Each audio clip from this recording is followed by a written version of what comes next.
evening. I'm calling to order the regularly scheduled City Council meeting for the City of Hayden, Idaho. Today is Tuesday, October the 8th, 2024. The time is approximately 5:03. May we get a roll call of council members, please? Council President Roeder? Yes. Councilmember White? Yes. Councilmember DePriest? Yep. And Councilmember Schaefer? Yes. Okay, next is Pledge of Allegiance. Ed, do you want to lead us? Sure. I pledge allegiance to the flag of the United States of America and to the republic for which it stands, one nation, under God, indivisible, with liberty and justice for all. Police, are there any additions or corrections to the agenda tonight? Okay, we're going to move on then to the consent calendar. All items on the consent calendar are action items, and they consist of approval of September 12th, 2024 joint City Council and Planning and Zoning Commission meeting minutes, approval of September 24th, 2024 City Council meeting minutes, approval of fiscal year 2025 Kootenai County Public Transportation Agreement, approval of Hayden North Second Edition Final Plat and acceptance of infrastructure, approval of Idaho Granite Works Agreement for engraving Memorial Plaza pavers for November 2024, approval of change order number 3C for Ramsey Road Gravity Sewer Phase 2, Wyoming to Dakota Avenue, approval of purchase requests for 2025 GMC 1500 Sierra, approval of purchase requests for 2024 GMC Sierra 3500 and flatbed dump box, approval of purchase requests for new parks utility trailer, acceptance of Shauna K. and Keith E. Gibson grant of easement, ratification of payroll, and bills for payment. Is there any need to discuss the consent calendar tonight? Does anybody like to make a motion to approve the consent calendar? Sure. Thank you. I would move to approve the consent calendar as presented. Okay, there's a motion. Is there a second? Second. Is there any discussion by council? Hearing none, may we get a roll call, please? Councilmember Schaefer? Yes. Councilmember White? Yes. Council President Roeder? Yes. And Councilmember DePriest? Okay, moving on to visitor public comments. Do we have any, Abby? None has been submitted. Okay, we have no visitor public comments that have been submitted, so we'll move on to new business. The first item tonight is a briefing supporting a project that the city funded through a sewer bond. Council and the public were provided an extensive overview of sewer plant operations courtesy of Harbs. Ken, who is here to present tonight, is a wealth of information, and I'm going to ask council if you have any questions about how our sewage is processed. I ask that you schedule a tour or appointment outside of this meeting. Ken, the floor is yours. Yeah, I'm Ken Windrum, Administrator and Responsible Charge Operator for the Hayden Regional Sewer Board.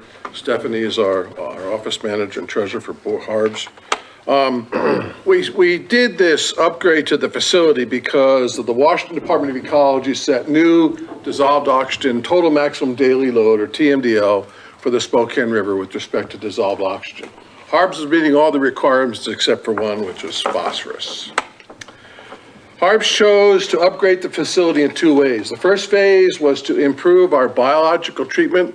Bugs are a lot cheaper to support than people and chemicals, so we enhanced our biological nutrient removal and biological phosphorus removal, and then we added a tertiary treatment and biosolids project. The whole goal was to meet our new phosphorus limits requirements for discharging into the Spokane River. This was phase one. We added a new headworks where we take out the trash people send us as opposed to sending it to the landfill, an equalization tank which takes the morning tidal wave and saves it for night. The B&R tanks are the tanks we use to specifically have bugs do certain things so that we get the final results. New clarifiers went in, and we installed a new screw press because it ran 24/7, 365 instead of just 6 hours a day, 5 days a week. So it's much better for the plant. And we put in a new admin building. This is the project for phase two. We built basically a water treatment plant behind the wastewater treatment plant, consisting of a solids contact clarifier and membrane building.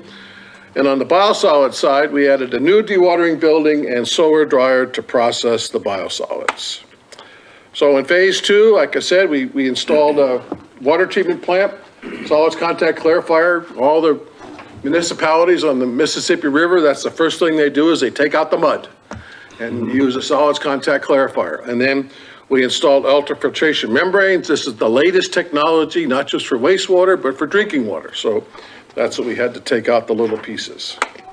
And on the biosolid side, we installed a solar dryer. This takes their biosolids off the screw press from about 15% solids, or 15 pounds per 100 pounds, to 85% solids per 100 pounds. So it's doing a good job. And this is what the dry solids look like when they come out at the end.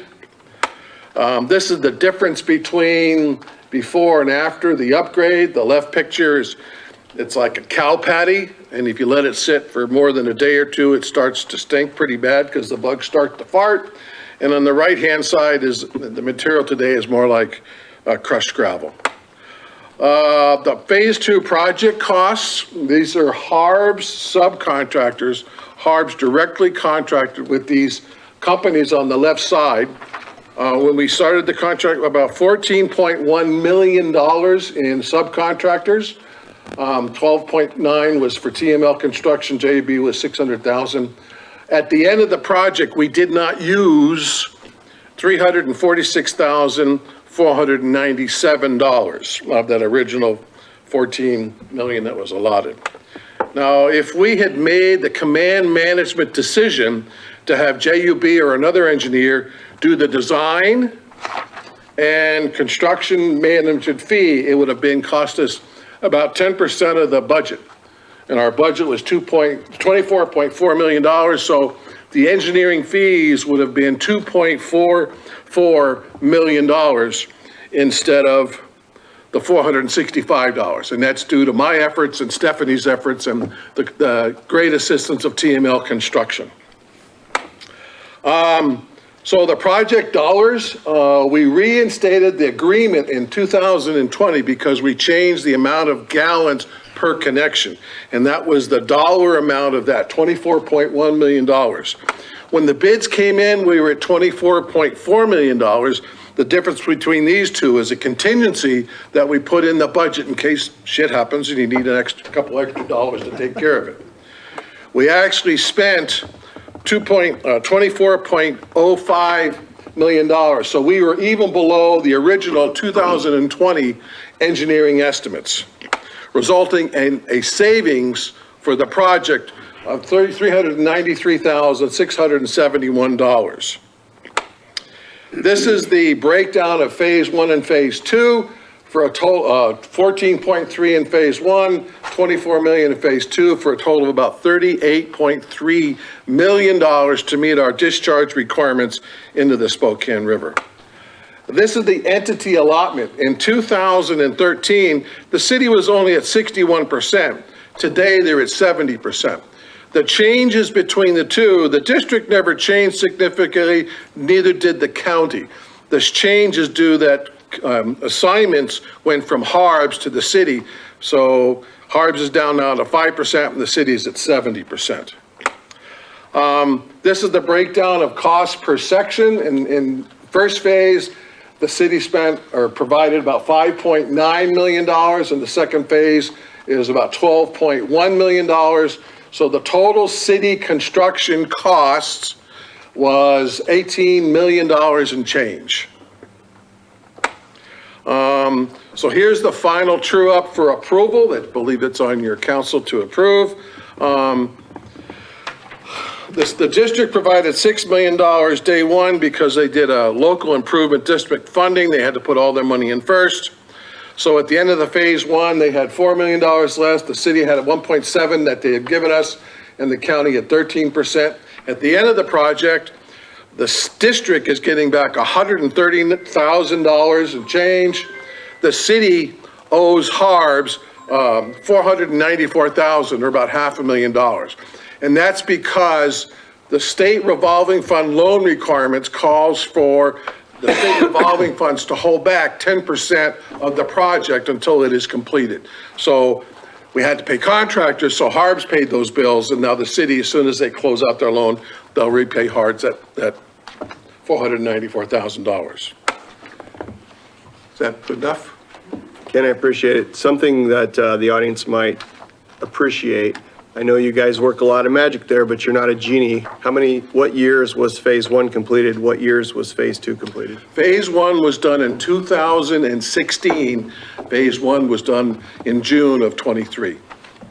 Phase two. 22, huh? Phase two. Phase two was 2023, yes. So basically 16 to 23. Yeah. Very good. Does council have any questions for Ken? How close to capacity are we, Mr. Wyndham? I just did the numbers for September. We were at 1.12 MGD coming in. What was the average flow for the month? And the peak was like 1.2 MGD. So we're theoretically a 2 or a 1.4 MGD plant, depending on who you want to listen to. We've got room for more connections today. I'm not worried about effluent with respect to getting water down the pipe.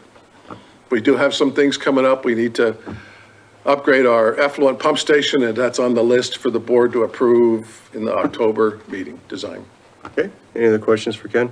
Yes, sir. Ken, I know that this is a continuum of what is required as far as regulatory requirements for discharge. We're not seeing the end of this requirements.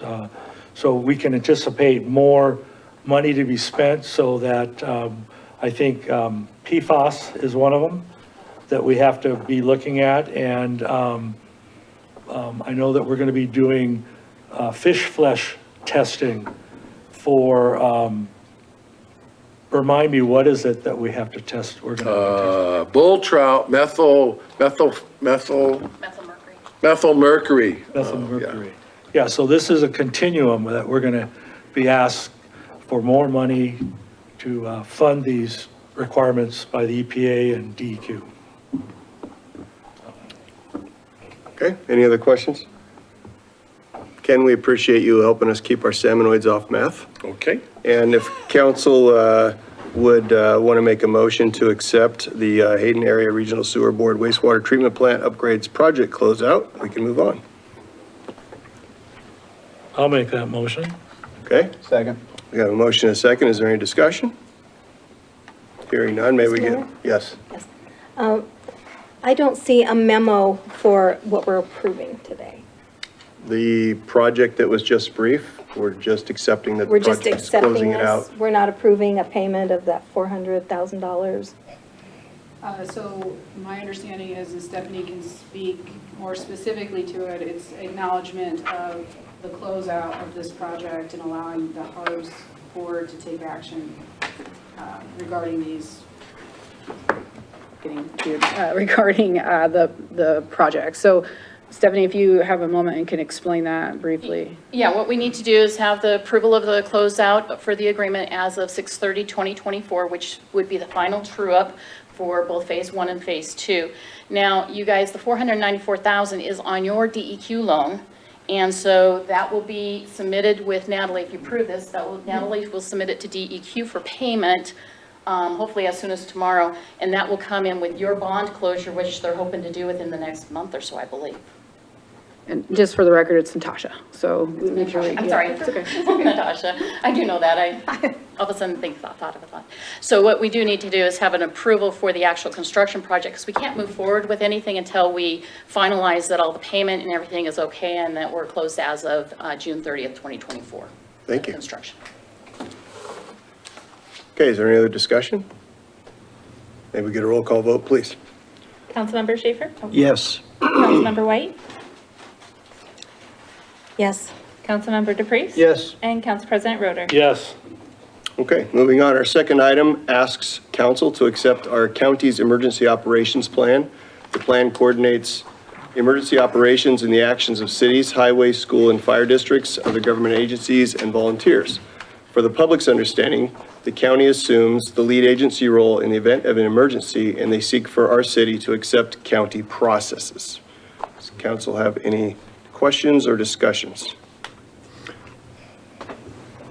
Tom? Mr. Mayor, this doesn't have any bearing on the vote tonight, but it is related. I've talked with you and now with Administrator Airport about this. The backup for this memo is a 208-page manual that the county puts out on what our area does in the event of an emergency, where the county takes the lead role. I think it would be beneficial for all of us to get a brief on that sometime in the near future so that we know, like, for example, what are our obligations as the city and what would the city of Hayden expect in the case of an emergency? And I don't need to remind everybody here, considering national events, probably what to do, how to be prepared in the event of a natural or man-made disaster is probably a pretty important thing to be knowledgeable on. Lisa, I assume we could ask the county to give us a brief at a future city council meeting? Absolutely, and I did, we also suggested that together, that we could make that happen, so. I'd like to see the zombie apocalypse response included in that. Duly noted. All right. Mayor, my understanding is we have a committee made up of mainly staff that's an emergency preparedness that already have some guidelines and have worked through some of this as to what the city will do in the case of an emergency. We already have that in place. Is that true? We do have an instruction. It's on Lisa and I's list. There are some things in it that need to be updated, but the city does have an emergency response binder, if you will.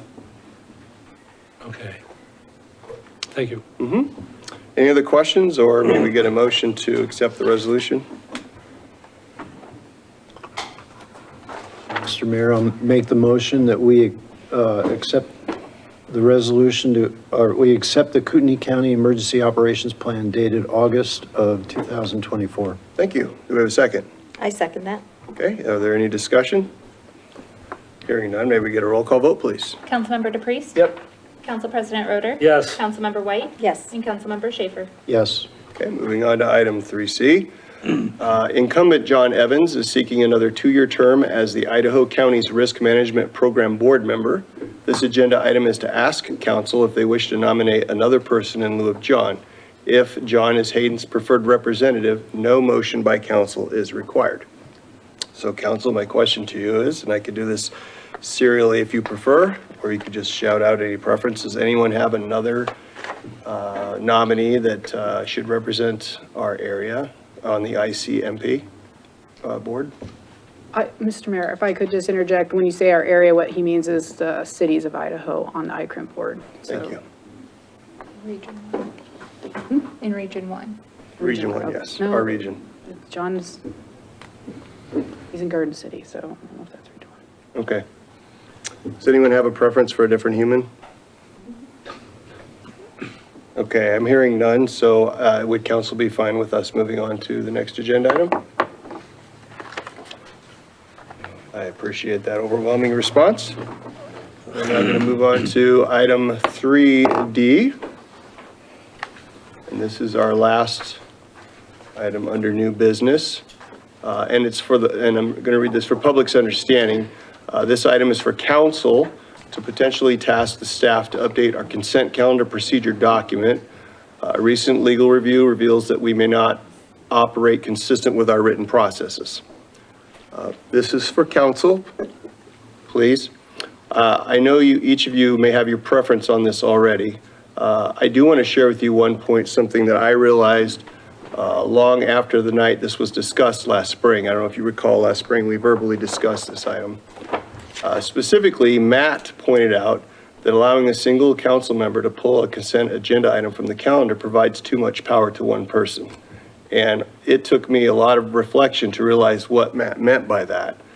And Matt, do correct me if I'm wrong, but the idea or the conclusion I came to is that if a single member can move something from consent calendar, that this person can pull every item from the consent calendar, thereby removing the means for which we categorize routine business. So I'm telling you that to frame the discussion. I prefer that we establish a process where any motion to pull an item from consent requires explanation and agreement from a council majority, but I respect tonight's decision should come from your majority decision. So with that in mind, I'm just going to start on the port side outboard. Tom, what are your thoughts on whether the council or whether the city staff should be tasked with a process to update our consent calendar processes? Yeah. Well, just to state for public record, so that people in the audience understand what we're deliberating here, is that it has become practice by the city of Hayden that when it comes to consent calendar, that if any member of the city council wishes to have an item removed from the consent calendar, it has become practice that it was a majority vote on the city council. Whereas Hayden Ordinance number 214 states that it only requires a request of one member of the council to remove an item from the consent calendar. And Tom, for clarity, not to interrupt your flow, the date of 214 was when? Oh, it was before the millennial. Yes, millennials. yeah, so my point is, the city wasn't trying to pull a fast one. I think it's just simply more. No, that it became kind of like sort of tribal custom, and people forgot what the ordinance was. Right. But there has been some contentious debate among council about exactly how much authority or power one individual on the council can wield to take any item out of the consent agenda. And it would have been interesting to have seen why this ordinance was created, but the fact is that was the ordinance, and we have not been acting in alignment with it ever since. And I haven't come prepared to cite legal precedent, but I'm pretty sure that both federal and state courts have ruled that when there's a disparity, that the ordinance has preeminence over how the body should behave. So I'd like to hear why everybody else thinks it's important that we go from one member to having multiple members. I refreshed myself a little bit on this, and there was actually some meeting minutes I looked at from the beginning of last year where both Councilman Roeder and Councilwoman White wanted to have something taken out of the consent agenda, and they were overruled by the majority vote of the council.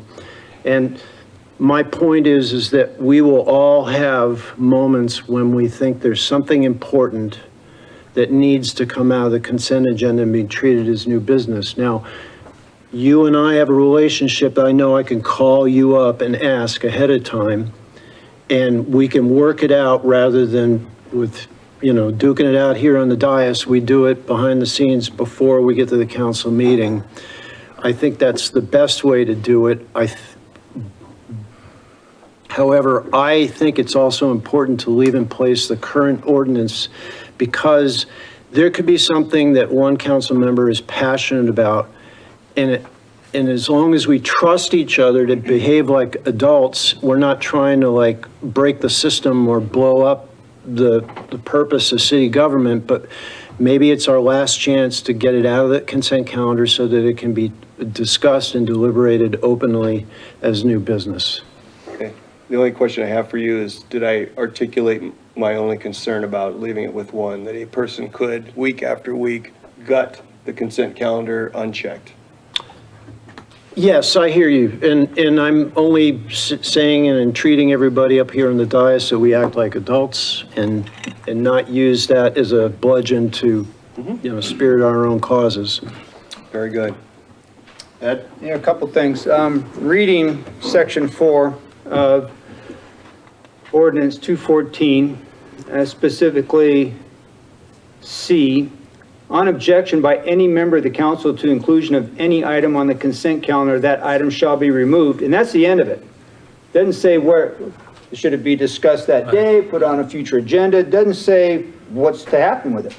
So I think there at the very least needs to be a more definitive direction within that as to what does happen to that. Because if we're going to wordsmith everything here and every word by everything, we're gonna do this, then I think we need definitive direction as to, okay, let's say it is removed, then what?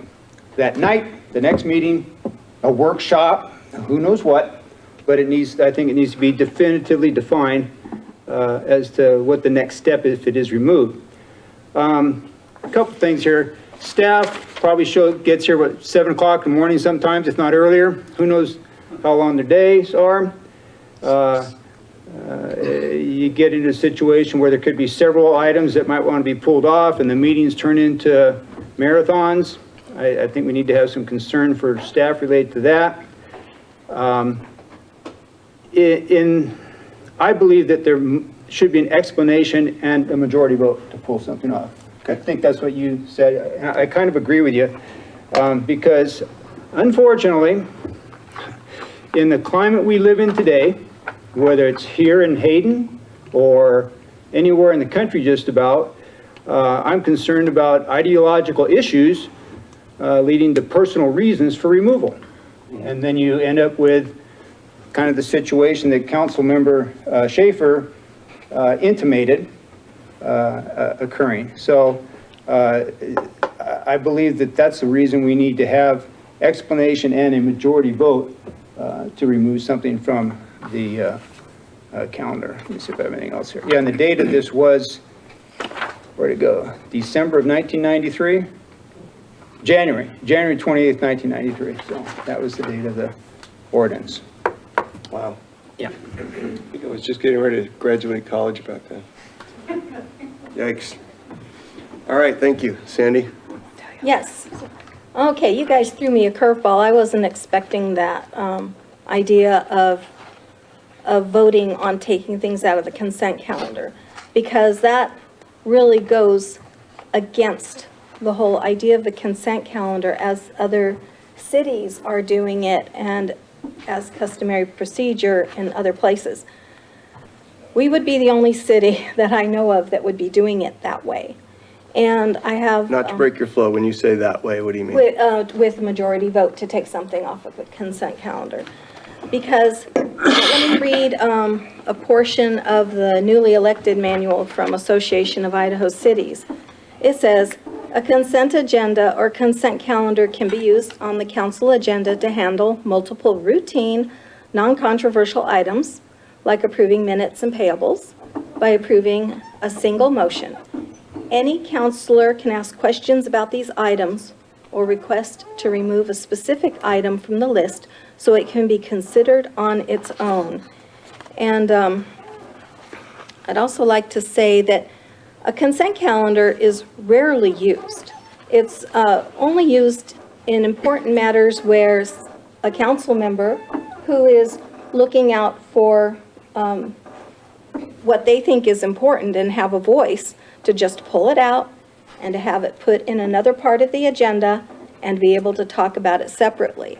Now, the one time that both Councilman Roeder and I tried to pull it out of the, pull something out of the consent calendar, that was back in January 10th, 2023. And we both separately asked for something to be taken out of the consent calendar. We were blocked due to the majority vote idea. And then we continued to talk about these two items. One was a contract with the sheriff and one was a contract with the city attorney. And we continued to talk about that for 45 minutes. Consent calendar should have only taken a few minutes. And if these items had been able to be pulled off, we would have easily taken care of the consent calendar and then been able to talk about the contracts and deal with it in a reasonable manner and taken less time. And so there have been other times when we've tried to take something off the consent calendar, but it's been rare. This isn't something that we're going to do all the time. And we're not unreasonable people. We're reasonable people, and it's just something that we can get off, talk about, vote separately. And I would also like to address what Councilmember DePriest said about what we should do with the item that's being taken off. We have a previous ordinance, Ordinance 169, that was also given to me at the same time that 214 was given to me. And it says about the consent calendar, it starts the same. It says, on objection by any member of the council to inclusion of any item on the consent calendar, that item shall be removed from the consent calendar forthwith. Such objection may be recorded at any time prior to the taking of a vote on the motion to approve the consent calendar.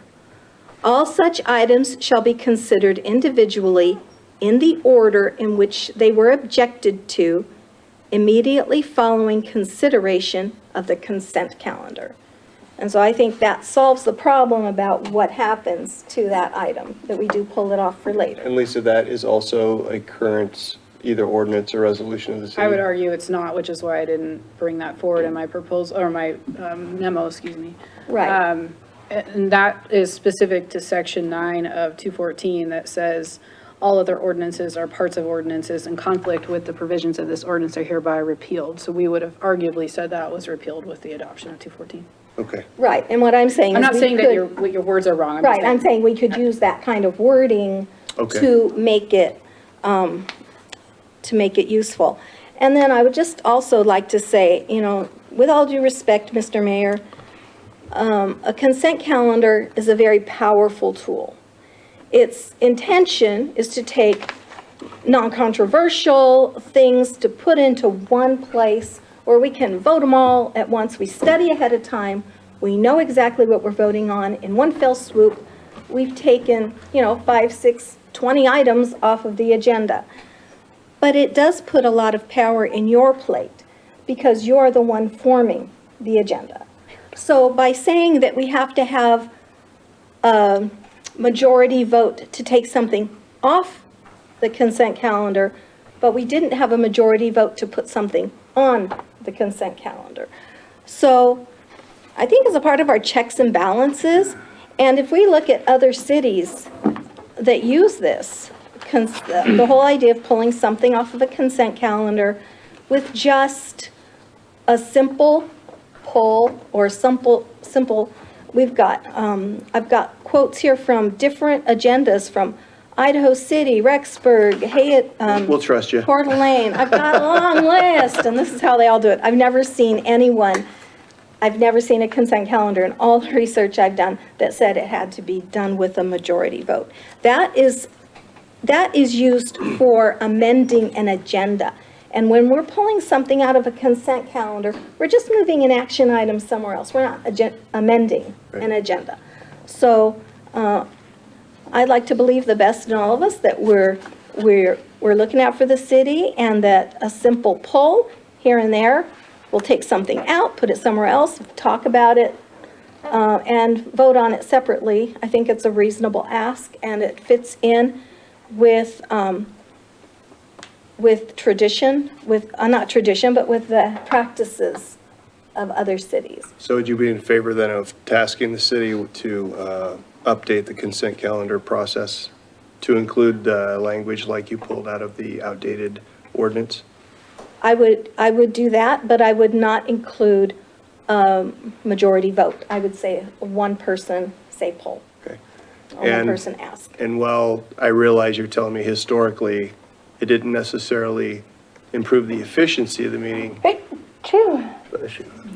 how do you feel about the idea of the body having to agree with you, holding you all as individual members kind of accountable? In other words, let's say I just had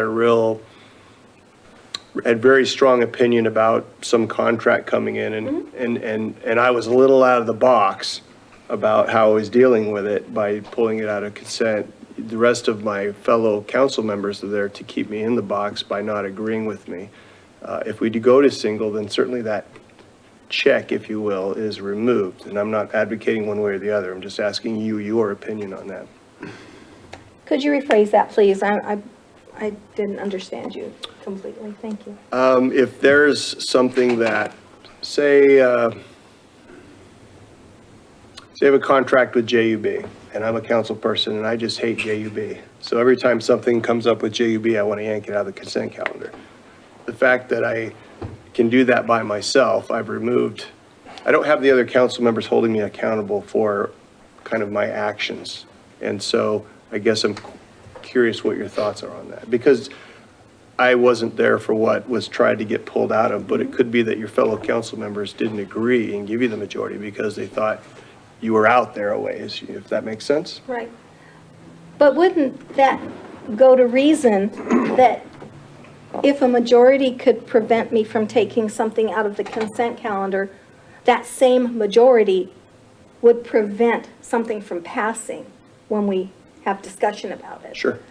Right? So I still feel like a single person asking in a reasonable manner, just pull it out, no drama, just pull it out. Later on, we talk about it, and that same majority that could have prevented it from pulling out could vote in the way that they see fit. And I don't see a difference in Matt? the final turnout. Thank you. Well, I over 9 years on the city council, I haven't seen that we've had a major problem with the consent calendar. However, if we can improve something, I'm open for that. I think about during roundtable discussion, kind of at the end of the meeting, if someone is interested in bringing something forward to be on the agenda, there seems to be not just one person, but there seems to be a majority that, okay, let's bring that forward to discuss as an agenda item. I like the idea that we do vote as a body to approve things. And going back to, I know at one time I tried to bring something off the consent calendar and that was vetoed. Well, that's the way the body works, is by majority. So I'm kind of tossed a little bit here, but because I'm thinking through the ideas. I like the idea that if somebody has an objection to a consent agenda item.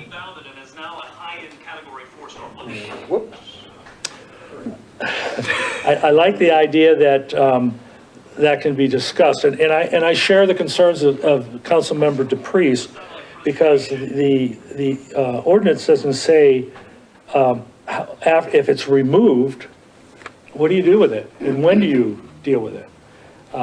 Which logically, you have it here to say tonight, you would say, I want it removed because it's urgent enough or important enough that we discuss it in more detail, and that you deal with it right after the end of the consent calendar, which I think is that the old ordinance stated that you could do that. In other words, the sequence of how that would work. So it really boils down to, in my mind, is should it be a majority vote that removes a consent calendar item, which makes it an action item independently by itself.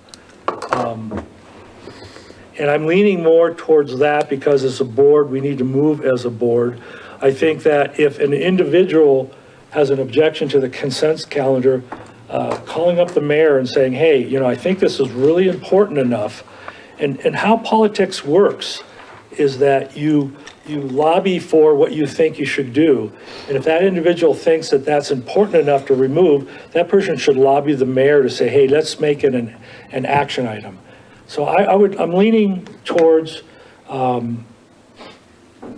that a majority would have to vote on removing it from the consent calendar and making it an action item after, and we've been kind of doing that now anyway. So that's where my thinking is. So Matt, what are your thoughts on, if you have a cranky old mayor that gets elected in and he or she doesn't agree with the city council member who's, wanting to compel the mayor to take something off the city council or off the consent calendar? Do you just then try to compel your fellow council members? No, well, that council member should run for mayor then if it's a cranky mayor. I mean, that'd fix it. But I mean, that's how politics, there is a power, there is a structure here, and Right. you as a mayor hold different responsibilities for the city than we as council members. But I would hope that our lobbying effort with the mayor, if you believe something's enough, okay, so let's just take an example of, we're gonna spend too much money for a snowplow. And you really feel that instead of paying $5,000, should pay $4,000, and it should be discussed. Well, if you can convince the mayor that's important enough to talk about that item, then so be it, and make it a separate action item. But the mayor may think, hey, you know, it's really not that important that we needed to take up the time of the whole council and to be efficient with the consent calendar. Does that answer your question, Grumpy Mayor? I didn't say I was grumpy. No, oh, okay.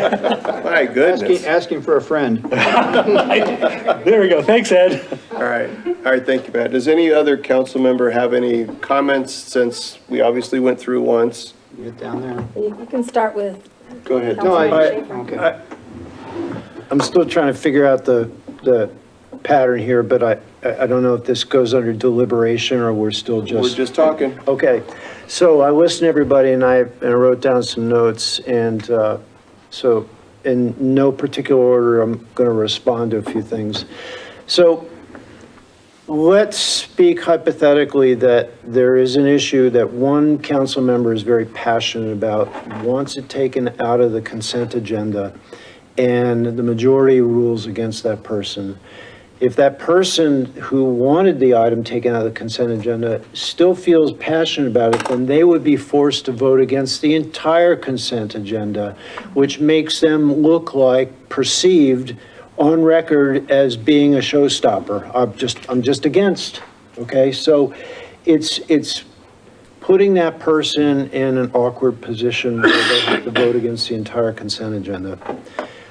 With regards to items being taken out of the consent agenda, how are they taken up? Now, I am no expert on Idaho statutes, so I'm only stating what I believe to be true, and maybe legal counsel will correct me, that I think Idaho Title 50 says something about this, that anything taken out of consent agenda has to be taken up that night anyway, or possibly the following meeting per agreement among the council.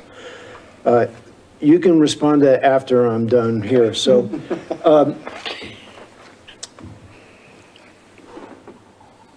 I kind of agree with Councilman White about checks and balances. You know, we four are elected representatives. We were elected because we articulated a vision for how we wish the city government to operate. And so there may be a case where we feel passionate about something because the people who elected us, to whom we spoke, thought this was an important matter. But I will observe, and everybody I think is attested to this, that this issue really hasn't come up too much over the years. So it's not like it's an angry sore or boil in the body politic here. So I think this idea of one person trying to take control by this one vote request, I think that argument doesn't really hold a lot of water for me. I would propose something, if we were to actually go with a rewrite of the language in this ordinance, that we have one vote to remove, but we add language in there saying if that happens, it's immediately taken up in new business that night. So I'm done. Thank you for your time. Yep. Sandy, anything to add? Yes, I would like to agree with what Councilmember Schaefer said about immediately take it up that night. I would say that it would not leave that meeting, it would be dealt with. I would like to also say that this ordinance has been in the records, and I have been trying to get to the bottom of this consent calendar issue and trying to get it done the same way that we're seeing it done in other cities for 2 years now. When I first realized what a consent calendar was really like and how we are not able to pull stuff off, I was trying to get the correct information about this. I asked our city manager about it, and Brett said, Brett gave me answers, but not this ordinance. It wasn't until just recently that I discovered this ordinance through an information request. It should have been on the records. We should have been following it, using it all this time. I don't think this is something new that just popped up that's old and outdated and not modern. I think it should have been on the records all this time. We should have just been following it and using it. And I think because maybe the city council members for 10 years or so never pulled anything out of the consent calendar, it just got forgotten. But it is an issue, and it's something that's rarely used, but we need to have this checks and balances. And another thing about not being able to pull something out and being forced, or then being compelled to vote no on the consent calendar because we didn't agree with that, it puts the city in danger of maybe not getting their budget or their city bills paid and things like that. That's a lot of different things on the consent calendar that are important for the running of the city. And then to have something stuck in there you have to vote no on because you haven't had a chance to talk about it, you're voting no on the running of the city, and that is just not right. Sandy, if I can. Yes. To Tom's point that you agreed with, though, city council always has the ability to make a motion. For example, tonight we have A through L.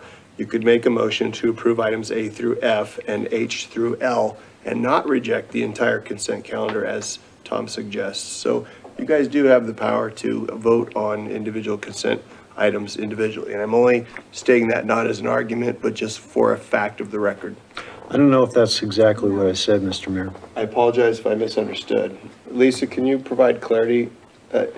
A motion can be made to approve items on the consent calendar. It doesn't have to be done in one fell swoop motion. You can make multiple motions for items. Sure, I'll repeat what I believe our attorney has given advice on previously, and that is that the council may choose, or member may choose to make a motion exclusive of that item they take issue with, and then Right. have another one.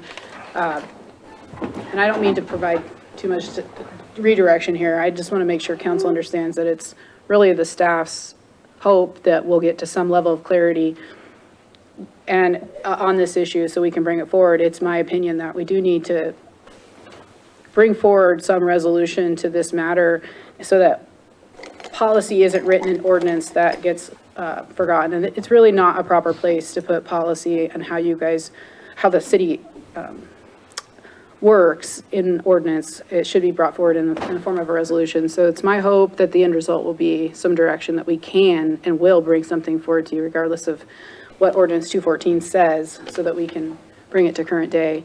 And it was mentioned earlier about since the ordinance was adopted, we haven't followed it. By no means did I ever say that. And I want to make sure council understands that there was probably previous council that did follow this, but I don't know when it stopped. And it probably stopped sometime after codification, but I don't know when. Very good. Yes, yeah, I'd like to continue on. So what you're proposing in making a motion that we pass only certain items out of the consent calendar and not all of them, it equals the same idea as a majority vote to remove something from the consent calendar. Because, for example, I want to remove item A from it, and I say, let's approve B through Z. And if the majority says no, then I haven't been able to take it out. It's the same thing. And we have not had that practice this last year. Right, that but I've I seen. was just saying it's available. I'm not saying. available, but you it's the should do same. it, shouldn't do it. I'm just. I think it equals the same thing as what is being proposed in having a roll call or a majority vote to get something off. Okay.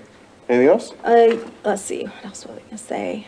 I was just gonna say something to Councilman Roeder, that one time you tried to take something off the consent calendar. I voted in favor of that because I feel so strongly about this. I don't remember what the item you wanted to take off was, but I wanted you to have a voice. And I wanted you to have that opportunity to have it separate and have that issue addressed, have transparency in the meeting. If something's stuck in the consent calendar and we're just passing those things through, there's no transparency. What if there's something I want the people of Hayden to be aware of, that something's happening? You know, we pull it out, we talk about it, and then we have transparency, we have discussion, accountability, and I think that we need to keep this idea of just a single action, a single council member asking for something to be pulled out of the consent calendar. Okay. Thank you. Ed, did you have more to add? Oh, yeah. It's all over the place. As people have said stuff, I'm kind of writing all over the page here, so, You have 30 seconds. yeah, thanks. You know, many of us probably remember our parents, who we did something, and they said, why did you do that? Well, because Jimmy did it. And what was the response? Well, if Jimmy jumped off a bridge, would you jump off the bridge too? That type of thing. And I hear this, other cities are doing it, okay? Well, look at what, no, I won't say. Look at what the cities around us are doing with relationship to their growth and density. Do we want to do what they're doing because they're doing it? It's, you know, just for somewhat of an analogy there. So I struggle when anybody says about anything, well, they did it. So anyways. All right. Someone mentioned something about a previous statute or whatever to discuss something that was pulled off either that night or the next. That was me. Okay, that is kind of what I was suggesting at the time that should be put in there. That if it is removed, it should be decided, are we going to discuss this now or at the next meeting? If it is something that is so important, maybe it needs another 2 weeks to research and study. So maybe we do need to move it to the next meeting. Some other things, maybe something that we could look at each other and go, what do you think? Discuss, yeah, we can get it done. It's not that intricate or whatever that we can't. So I think that would be part of the deliberation if somebody were to say, you know, I have an issue with this, I'd like to remove it. And then we say, okay, we either deliberate, shall we remove it or not? And then again comes the vote. We all represent constituents here, a wide variety of constituents. A lot of people have constituents on one side that don't like the other person's type of whatever, and it does represent the city. There's 20,000 people in this city, and although I was only gone for 2 weeks. 17. What happened? 18 to 20 is kind of, I don't know what, do we really know? So roughly, okay, close to, whatever. And I guarantee you that there's multiple feelings about the issues that come up. So again, we are elected by probably different groups of constituencies. So there again comes the vote. My constituency, I need to vote how I believe they feel about it. Councilmember Schaefer would vote his, and so on down the line. So there again comes the vote, the ability to vote on something like this, where the majority would take it off. The example of JUB or any other entity that people may have, certain individuals may have, I have an issue with that group or that business or whatever it is, and whenever they show up, I'm gonna oppose it because of whatever that personal issue is. And I believe we've seen it. I believe there are times where people just have issues with certain things, and so they want to bring it forward and discuss it and present why they should or should not be either approved, whatever the issue may be there. So let me cross these off as I talked about them. Another thing, it's the mayor's duty to create the agenda, okay? And the consent calendar is part of that agenda. We'd be at a standstill. There'd be deadlock if we had to vote on what's going to go on the agenda and stuff like that. So it's his duty to put it together, as I think people have mentioned. And you can call and speak to the mayor about, hey, this item or that item, we put it here, put it there. Here's why. You have that discussion. It comes on. So again, just to, I think, finalize here, I believe that we should adjust the ordinance as I think has been said, with specifically what happens if that item is removed. And I still will stand on the fact that I believe that there should be, after deliberation, where everybody gets to express themselves as to why they feel it should be pulled off or why not, that there then be a majority vote, a vote with a majority to determine whether or not it's pulled off. Okay. At this point, Ed, I want to thank you. I know that in tonight's discussion, the word power has been used, and I know for me personally, I don't look at any of this as power. I do it exactly as you said. It's a responsibility. It's a responsibility that I'm accountable for, so thank you. I think what I'm hearing by council, and correct me if I'm wrong, is that you would probably like to make a motion to ask the city to develop a resolution to replace or to supersede our current ordinance that details a process for use of a consent calendar. Is that accurate? As a baseline, as a base, yeah. Okay, so all you're saying is that we are proposing to do something. The real You'll be tasking the city. The important information is what is that something, and Well, that's, that and needs that's, to be again, when defined. you make the motion, you can throw some details in so that our staff has some direction from you. Don't just sit, please don't just say, make a process, Yeah. but say, I would, make a motion for a resolution to be created for use of a consent calendar that includes, and then put the details you went in there, and then if a majority of you agree with those details, then we can second it and discuss it and approve it or not. Okay, so after listening to everybody and the thoughtful statements and responses, let me make the observation. I think that we all are in agreement that if we were to have an ordinance that says that something is, Resolution. okay, I'm looking at the end goal, okay? So I'm putting a straw man argument out there. If we had an ordinance out there that says something pulled out of the consent agenda would immediately be deliberated in city council, I think everybody up here would agree with that. The question is how does it get out of consent calendar and get into new business? I think that if one person, well, okay, I'm going to address something. If one person on this dais was consistently had an axe to grind and said that anything associated with this three-letter acronym, I want it out of the consent agenda and the new business, and that would be the chance to shine the light of truth and debunk that person's concerns or their agenda and say, everything that was provided as a reason to take out of the consent agenda is not true. So I think that's the protection over the one person, the one vote authority.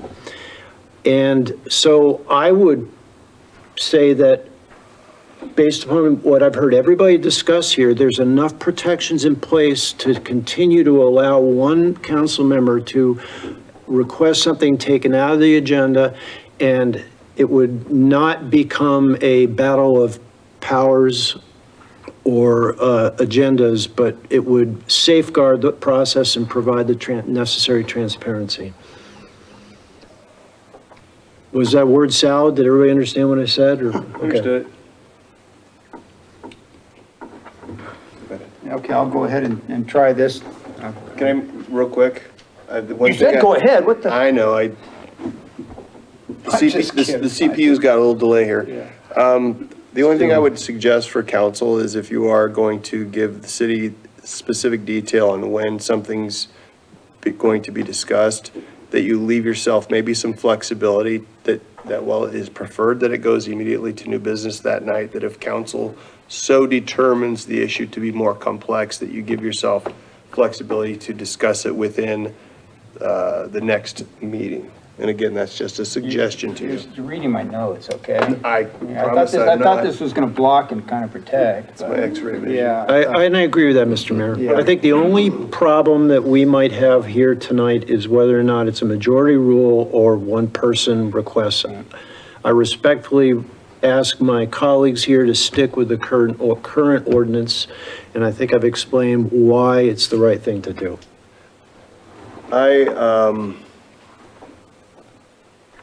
I will share with you that if it's a tie, I'm going to ask you guys to work this one out. Because I have my feelings, but I don't want to give the impression that I'm trying to overstep the role of the mayor. Because I'll be honest with you, if I could be frank, I've already had rubber meets the road conversation about things that council members have asked me to pull out of consent. I still to this day don't see any value on it. You're going to be giving yourselves the ability to yank something out. And because I guess the way I'm wired is I need a good reason to pull it out of consent, especially if it's routine. So I'm going to ask whatever motion you guys make tonight, you guys work out your differences. Mr. Mayor, I'm going to have to, Unless I have to vote. well, see, this is, okay. And with all due respect, what I'm about to say here, you were elected to make those decisions. You were elected in the case of a tie those are difficult decisions and difficult votes that you have to make. That's true. And something tells me that we'd all like to see people hash it out and get together and find a way to come to what's the word I'm looking for? Consensus, but give and take, which is very, you don't see it that much these days, but again, with all due respect, if it is required, if it is a tie, I would ask you to exercise your duty as a mayor in the tie-breaking issue. And with that said, again, with respect to the deliberation here tonight regarding this issue, everyone has their own individual feelings about this, and we all respect that, I think. So I'm just going to take a shot at it. It can go without a second or go nowhere, whatever, but I'm going to take a shot at it. I'm going to make the motion that we direct staff to revise ordinance 214, or resolution, what are we talking? Create a resolution. Create a resolution to revise the ordinance, is that what we're doing? Would supersede. Supersede. We get some legal jargon here that I'm probably missing out, but the gist of it is for staff to revise it, number one, related as a template maybe for C on the item shall be removed, to direct that if an item is removed, the council at the time of the removal determines, do we want to discuss it now? Or as you just said with the flexibility, depending on the issue, does it need more study and more time? And that the council has that flexibility to say, okay, we're going to pull this out, but we all feel that it is of importance and we don't have enough knowledge of the issue to really make a sound decision, that we'll put it on the next agenda. And that's just a general roundabout with that. And yes, I'm going to ask that the second part be that if an item is requested to be removed, that it, after deliberation, requires a majority vote of council. Question with your, Resolution to revise? no, your motion, thank you. How will council decide whether something is done that night or in a next meeting? Is that going to require a majority or one person? I would assume, and again, we're all going hypotheticals and you don't know what it is, that a motion would be made that during the deliberation, as we advocate one way or another, that after we all have the discussion, or it could be two votes. It could be number one, yes, we're going to remove it. And then if it is an issue that we say, okay. So it'd be at least addressed that night. Second, do we do it now or do we need more time till next meeting? Is that clear to council? So I think what Ed's proposing is something comes out of consent, that it's at least addressed immediately after consent that night, but not necessarily decided on. That would require a motion of council to either defer it to the next meeting or decide it that night. Is that clear with everyone? Mm-hmm. Okay, thank you, Ed. I'll second that motion. Okay, is there any discussion on that item? I'm just going to proffer the scenario that if I were to ask for something to be taken out of the consent agenda and it's not supported by a majority vote, then I would be compelled to vote against the consent agenda. It would be that individual item. It wouldn't be, you wouldn't be, I think the discussion we had, you wouldn't be saying no Okay. to everything else. It would be just to the removal of that item from the agenda. It depends on what the motion is made. If there's a motion made to approve the entire consent, then Tom would be forced to say no. If the motion was made to approve all the consent items except the one that he had an issue with, then he could vote yes. Is that right, legal? Mr. Mayor, if I may, I guess first and foremost, we should probably clarify the motion just a little bit because I think it's a little bit unclear exactly what's happening. Okay. I also would like to just take the opportunity to remind council, and I know you all know this, but what we're doing here is making a motion to direct staff to bring a resolution forth to address ordinance. Yes, but we do need to state our expectations. Absolutely. So for the purposes of this motion, I think it's just fine, or tonight, I think it's just fine for council to direct staff to address 214, ordinance number 214 with the resolution.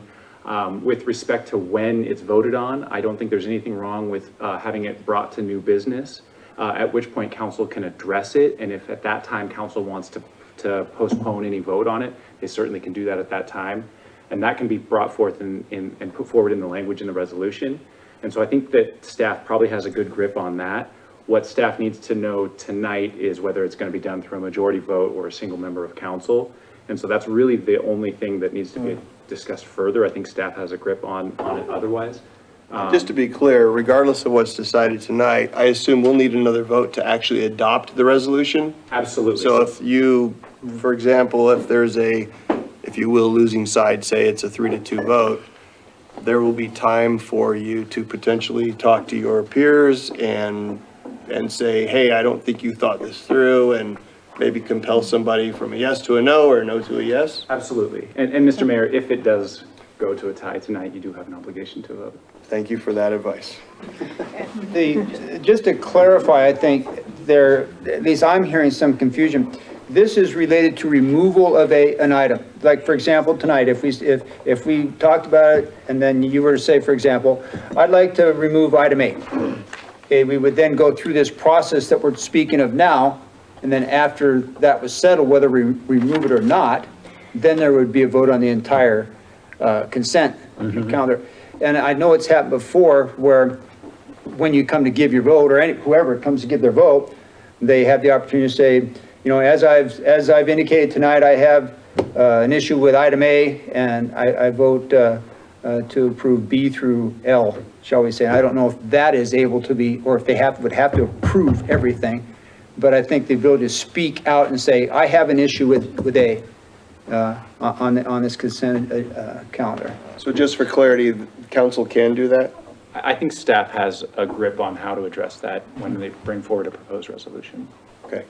I mean, I can't speak for Ms. Alport, but I see her nodding, so. Well, I was looking more that you're giving council direct advice to say you can approve a subset of the consent calendar as a motion and then either approve or disapprove another subset of the consent calendar as a second motion. Certainly if that's set forth in a resolution, council can do that. Okay.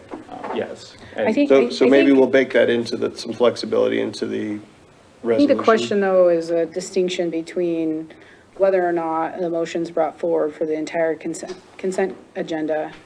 And there is one specific issue they take issue with. Can they still vote on the entirety of the consent agenda minus that one in their motion or in their response to a vote? And that's a part we'll have to work through. Okay. And we might have to work with legal on figuring out that. But my guess is that it won't stand. It will have to be that. All or nothing? The record has to be clear enough that there is no distinction over who voted for what and for what purpose. So if that were to happen, then staff's recommendation would be to break up the motions, likely. Okay. So do we have a Mr. motion Mayor? on the table? Yes. Mr. Mayor, may I, I was going to ask, so Okay. do we have a motion on the table? Is there one recorded? There is one. Second. And I've seconded. And it has been seconded? Okay, so yes, then let's, yeah, Okay. whatever discussion. Thank I'm you. just clarifying. first of all, I'd like to point out that the title consent calendar has the word consent in it. And that, I believe, means unanimous consent, because you've got this whole stream of stuff. You want them to all be studied ahead of time and passed at once. We are unanimous. We totally agree with it. Another thing is, I feel like bad intentions are being projected onto certain council members. And I think that I think without projecting onto others, oh, something bad might happen or someone has intentions, I don't think that's a good reason to make statute or resolutions or something to just protect one group of individuals. I think that by having a vote, a roll call vote on what what comes out of the consent calendar, smacks of censorship. And we shouldn't be censoring each other. We should be allowed to speak clearly on things that matter and things that are important to bring out into the city. And I would say that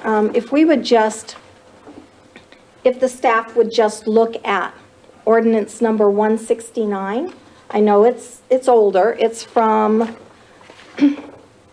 1984, but it's tried and true. And so I would say if we were to look at it for wording, it addresses what Councilmember DePriest said about where do we put it later in the meeting. And if I could just read parts of it, I'm not going to read it all because it's long, but it says, there shall be no debate or discussion by any member of the council regarding any item on the consent calendar beyond asking questions for simple clarification. So there we have a sped up meeting because we're just, oh, okay, those, like, did you really mean this? Or just the little things. And then it says, like I read earlier, on objection by any member of council to the inclusion, that item shall be removed forthwith and then put later on the agenda. So there's more in here, but I think that this really is clear, ordinance 169, and we can, yeah, I object to the consent calendar being used in any way other than a single motion to remove, one person asking to have something removed, it being put later in the meeting. And then if it's put later in the meeting and then we address it in new business, we can decide then to postpone it for another meeting when it's in an action item. Okay, thank you. Ed, you had something to add? Yeah, I believe I heard Councilmember White say that the word consent means unanimous. Did I hear you that correctly? And yet I we've believe had- that's what it means. Okay, Unanimous we've had consent. numerous votes of 3-1 or 2-2 with a tie break Right. already. That's why I've been working on this for 2 years to get some I clarity. don't believe the word, and again, individuals, I don't believe the word consent means unanimous. I believe it means my majority. The majority consents that, yeah, it's fine, and we're going to pass it. Majority consent. Okay, that's a new one.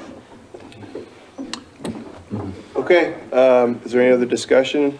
Just a word, if I may. As I think about how government runs, I like the idea that majority makes the decisions.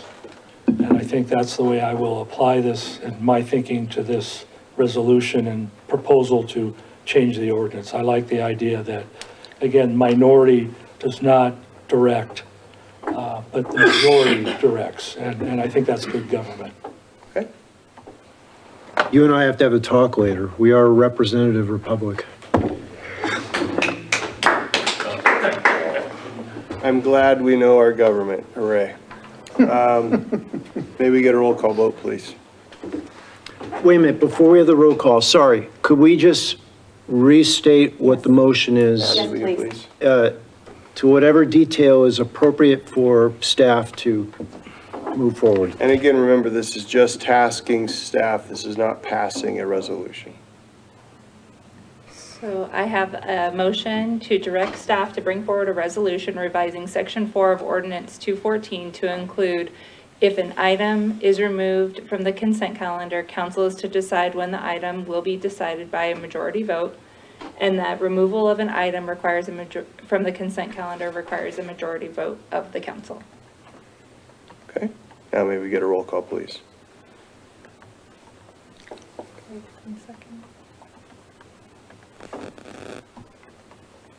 Councilmember White, No. Councilmember Schaefer? No. Council President Roder? Yes. Councilmember DePreez? Yes. And Mayor Davis. Thanks a lot, guys. Welcome back from Tahiti. Yeah.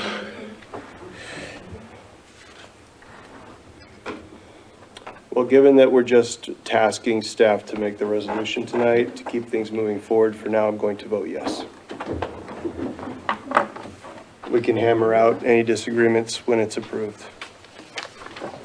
All right, we're going to move on to item 4. The first one is the city administrator report and calendar review. Lisa, do we have anything to share with council? I have what I hope is a brief report. I provided to council just a quick summary of the September financials that just show the three funds, general fund, special fund, and enterprise fund. I did an attempt to graphically show you a little bit of those numbers illustratively, so you can see, one thing to take note of when we look at the revenues for the enterprise fund are significantly higher than we anticipated, and that's specifically addressed due to the H6 agreement that we've received the majority of those funds, so that's why we're seeing that large bump in September, because most of it came in then, so. The good news is overall our revenues exceeded our expenses, so that's generally where you want to be and not the other way. But if you look backwards in 2023, under actuals, it's pretty close. So just word of like looking, like we have been in times when it's been fairly close or the other way. And so as we cautiously look forward to the future, we're blessed to be in a year where we're seeing our revenues exceed our expenses. I attribute some of that to the projects that we're working on and getting favorable bids, but also the staff being frugal with their time and their resources. So I did want to make a public comment to the Lake City Church, who recently did a community effort to try to enrich or improve the look of our community, and they came in and painted our pavilion. So if you didn't get a chance to come, you can come look at what they've done. They did a fantastic job, and I believe they are owed a gratitude from all of our electeds as well as our community. So I want to say thank you to them as well. I also wanted to just let council know that staff is working with the mayor, is looking at piloting a program to bring, again, some enrichments to our downtown area in the form of some flower baskets. So you'll see on our luminaires in the center islands, opportunities for us to hang some baskets there. So excited to see that come to fruition, maybe possibly next year. But you'll see those brackets going up and the work being done. I will want council to understand that as we look to do these things, one of the things that we're evaluating those against is our ability to reduce our costs long-term. So we're thinking about what it means to be fiscally responsible. And, if it proves to be successful this next year, we'll likely come back with a project showing how we're gonna maybe bring flower baskets to other areas. So the last thing I wanted to let council know is on Ramsey Road. Just a heads up that initially it was looked to bid in October. It's looking like it'll be mid-November now. So we're probably looking at a construction season that starts next year. And that is the project that we went into with the LTAC, the state on funding. So we'll likely hopefully see that over the next construction season, so. So we were in a rush to get everything in place so we didn't lose the LTAC funding. So being delayed like that, we're still okay? Yeah, the funds have been obligated. That was the Okay. key component of the rush to get that project obligated was the LTAC, or the Local Highway Technical Assistance Council, that receives funding from the state for local roads, gives a portion of those funds to urban areas. And the urban areas are made up of several cities across the state, and they had an allocation of funds for that project that had been there for 10 years-ish, 12 years maybe? And they were looking to obligate those funds, so they didn't just sit there waiting. So that was the key component there, but now it's in the state's hand. It's a state project. And just for the benefit of everybody in the audience here, this is the Ramsey Road extension. Correct, thank you for that clarity. Yes, this will be the extension from. Wyoming to Lancaster. Yeah, Wyoming to Lancaster, thank you. You related to the expected construction initiation, I guess, was it anticipated that it would start earlier, or was it a spring anticipation? When I, excuse me, presented to council previously, the thought was that we'd have it bid in October, and I was just letting you know it's not going to probably But be until November. it doesn't, if it bids October, November, it was still going to initiate in spring. That's the thought. Construction, Right. hopefully. Yeah. Yeah. I will say that some utility work by the utility companies will likely take place before that. Okay. Anything else, Lisa? Unless there's any questions of staff. Council tonight, Captain Smart and one of his deputies is here tonight. I know you just got this activity report put in front of you. Would you like to ask Captain Smart questions of it, or would you like time to digest it and then ask him to come back and discuss details next meeting? I just have some probably pretty simple Any, any surprises? Okay, so it looks like we're going to talk about it tonight. Welcome, Captain Smart. No surprises. I mean, we did have a couple of events that happened this last month that you may be aware of, but we did have a domestic dispute that caused us to bring in a lot of extra resources and stuff because there was a gun that was fired within the residence. There were no injuries from any of that, and charges have been filed on that. But that again, caused us to bring in, way more resources than what we normally deploy to Hayden. And then we also had an incident a couple weeks ago where there was a male who was found over here laying on the side of the road who had been partaking in some drug and alcohol use. And during a contact with him, he did batter one of our officers.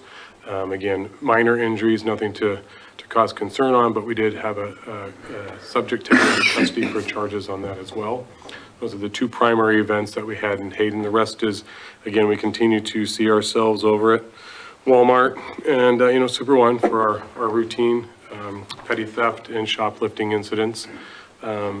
Beyond that, if there's any stats that particularly stand out that you'd like to discuss, we can certainly do that. Average response time, minutes or hours or Those are days? minutes, sir? Days. You're a comedian. Seconds. Seconds. All right, so that's minutes? Yes, sir. That's pretty fast. Well, sometimes we're lucky enough to be right around the corner, and other times we have to travel across town. I appreciate that. Ed? Yeah, the thefts that, look, year-to-date 84, previous years 130, 132, 100 year-to-date in that time. When we're talking thefts, are we talking about shoplifting? What are we talking about? It's all encompassing. That could be a theft. Primarily, the majority of those are going to be shoplifting incidents, but that could be a theft of a lawn gnome from somebody's yard, those types of things, the theft of a bicycle, those types of items. I think it's to have only 84 compared to 130, 132 previous years at this point is a good trend. That's nice to see.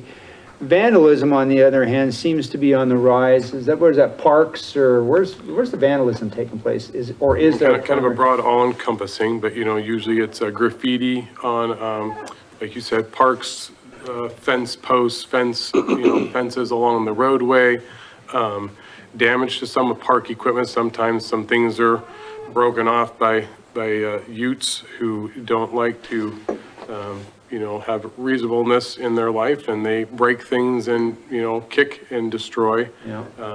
It also, if you read the code very black and white, eggings, toilet paper, it could fall under that. We try to use common sense and reasonableness in that, and where the intent is damage on that. And so a lot of times those fall on a tricky line of, was there truly damage in the intent to damage, or just those routine juvenile pranks? Yeah. Citizen assist seems to be the top 10 citizen calls for service. 56, I'm sure that's a broad, but they call, say, for numerous reasons. They just want to talk to the deputy or whatever. Is that good? Yeah, it could be anything from, I'd like to talk to you about speed zones on my street. I'd like to talk to you about, can I fire a weapon within the city limits? Can fireworks go off tonight? I heard a bang the other night. Can you tell me what that was?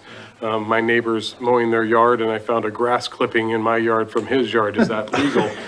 You know, the snow blowers in the winter will be a problem because people will snow blow on common right-of-ways, and some snow will creep into the neighbor's yard and they'll be disgruntled about that. The snow needs to stay in one yard or the other, those types of items. And the last one, the prowl checks, 38 in the month of September. Are they, again, a combination of rental, business, or are there more business or cars, or what's the prowling? Those are more of us ourselves and proactive policing, things that we do and engage in. We actually open up those calls saying, we're checking on Honeysuckle Boat Launch at midnight to see what's going on down there. We're checking this neighborhood. You know, we encourage our deputies to park on a corner, get out, walk the block, see what you hear. What do you see? You know, sights in the middle of the night, sights and sounds, particularly sounds, they carry in the middle of the night very well. Can you hear burglaries happening? Can you hear somebody rustling around? You know, walk a block up, walk a block back, get in your car, move it to someplace else and do a prowl check over there. Are you seeing or hearing anything? So this is primarily initiated proactively. It's not somebody calling and say, hey, I'm hearing something out my side of my yard. We'll get some of those, but again, most of those come in as, we would probably title as a suspicious calls, you know, as opposed to prowl checks. These are truly mostly self-initiated. So citizens a little loosey-goosey there, What's that? as far as citizen calls for service where it's listed, that it may or may not be specifically citizen Correct. initiated. It could be a bleed over of both. Thank you. Any other questions for Captain Smart? Thank you very much. I guess the only thing I have to say is, sounds like they got crime for sale down at the Walmart, and thanks for keeping us safe. All right. All right, we'll move on to 4C. Does any council member have any item they wish to discuss for roundtable discussion? Matt? No, I'm fine, thank you. Sandy? No. Ed? Oh, come on. Again, thank the staff, because we all know the work that they put in and the workload and the staffing issues and things like that. Just thank everyone for doing what they do for the city. I had a citizen ask me to specifically thank the city for the sidewalks and things like that. They said they were really needed and they really appreciate it. So I'm going to pass that along. Thanks. And Tom? KMPO is not meeting this month. There is no new business. Okay, very good. All right, Need a motion? I need a motion. Wait a minute, let's hear about Tahiti. No, just kidding. 6:30, baby. Let's go home. Motion to adjourn. There's a motion to adjourn, and we're adjourned.